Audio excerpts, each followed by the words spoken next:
Tolol. Siapa yang tolol di situ? Kamu. Paulus, yang gue bilang Paulus sama Yohanes. Coba katakan.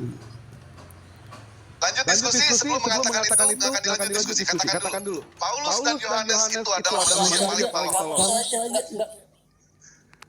Jangan tolol. Iya, nggak berani. Coba katakan ke kami di sini, 301 mata memandang, Paulus dan Yohanes adalah manusia paling tolol. Coba katakan. Iya, paling tolol. Siapa?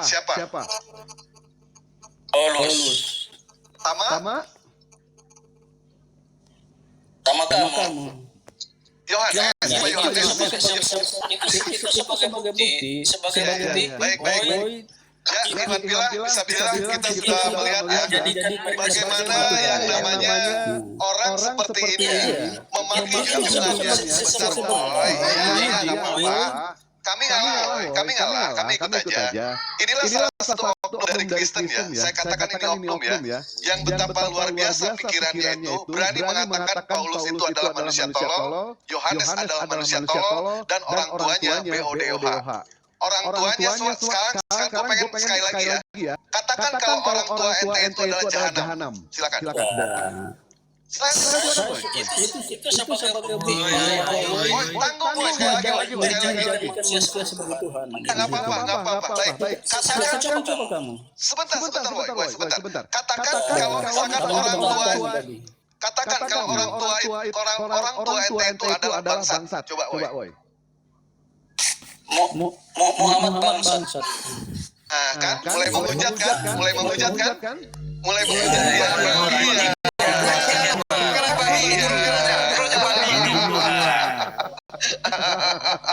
Bagusnya tanya aja Ahmad ini. Nggak bisa Pak.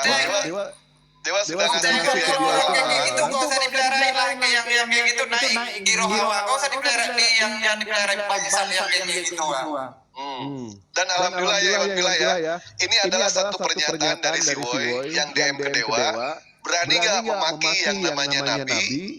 Andaikan berani memaki, berarti Nabi bukanlah Tuhan. Karena yang pantas, yang tidak boleh dimaki itu hanyalah Tuhan. Ketika Dewa mengatakan kepada beliau, coba katakan kalau orang tua ente itu adalah harap jada. Kalau orang tua ente itu adalah bangsat.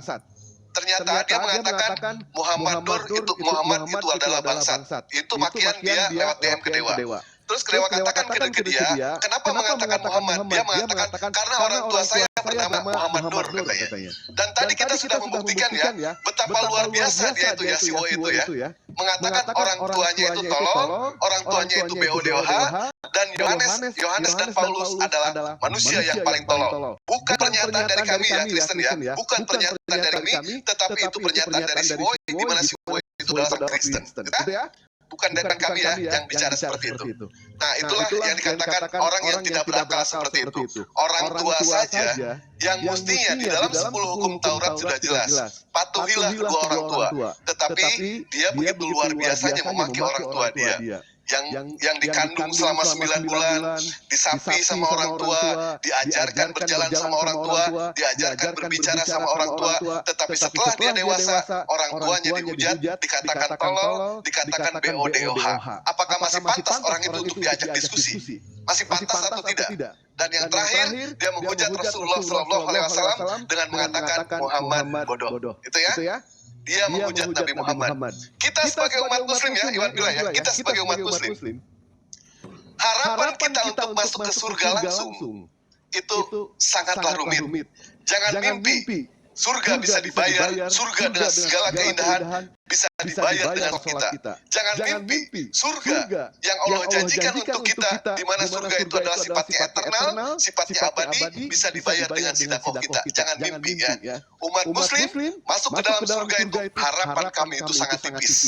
Harapan kami sangat tipis untuk langsung bisa masuk ke dalam surga. Lantas apa yang membuat harapan kita itu besar? Supaya kita bisa masuk ke dalam surga, Nabi Muhammad SAW bersabda, Inna al-nasi bisa fati yaumul kiamati aksaruhum alaiya sholatan. Sesungguhnya orang yang dekat denganku nanti adalah orang yang banyak bersolawat kepadaku.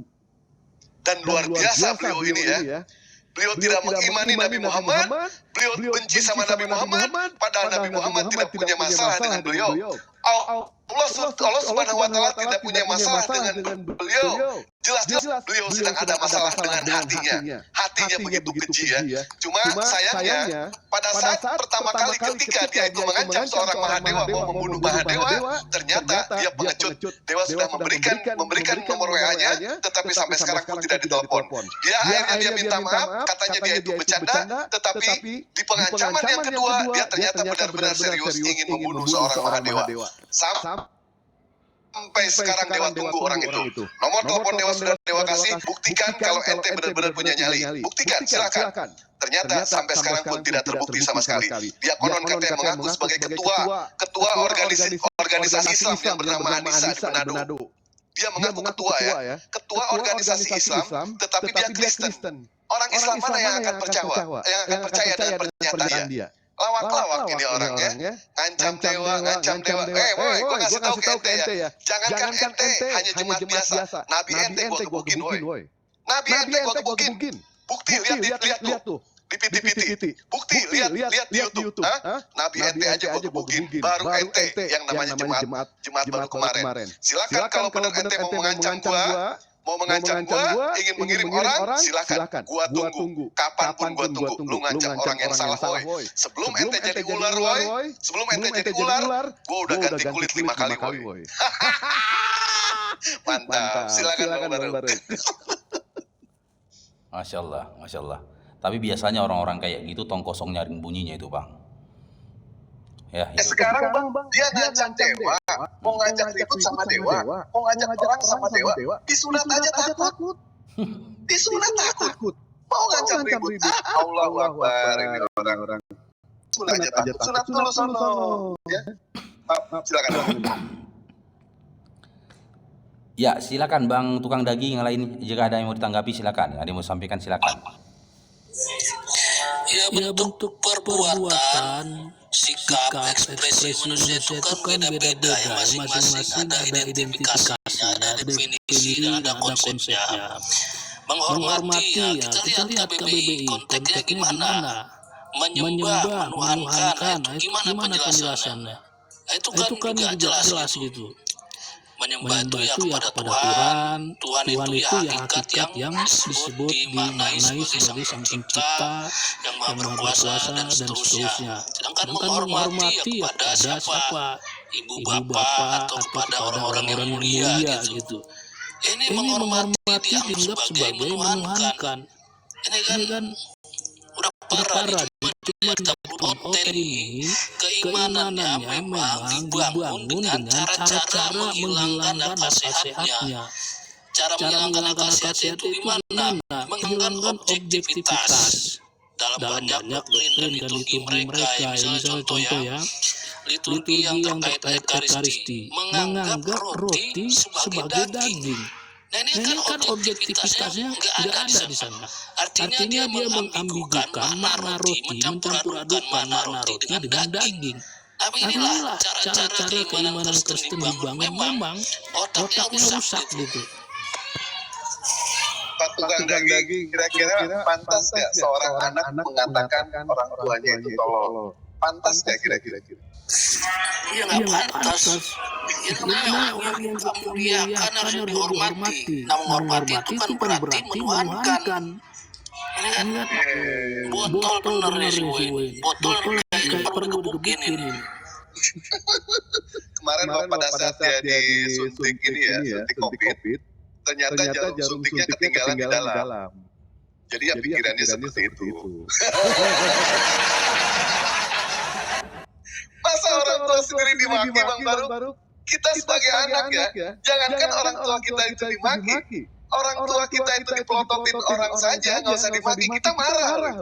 Kita marah. Orang tua yang melahirkan kita mestinya dihormati, tapi si Wo ini memang otaknya memang sudah tidak ada. Dia berani mengatakan orang tuanya itu adalah TOLOL. Tolol. Dia berani mengatakan orang tuanya itu BODOH. Ini kan orang yang luar biasa. Lebih luar biasa daripada maling kundang ini, Bang Baru. Ini kalau orang tuanya ngedenger nih, apalagi bapaknya, ini pasti dikutuk jadi batu nih. Jadi batu. Kalau batunya jenisnya macan, pasti digosok itu Bang Baru bapaknya. Pasti dijual itu, ya. Soalnya ngapain juga gitu kan orang kayak dia dihidupin. Nggak penting itu orang kayak dia. Orang tua dimaki, ya Allah, ya Rabbi, astagfirullahaladzim. Kata orang sini, bego ya ke bawah tuh Bang Dewa. Tulang-tulang. Boy, kalau tolol itu cuma sejam, boy. Nggak usah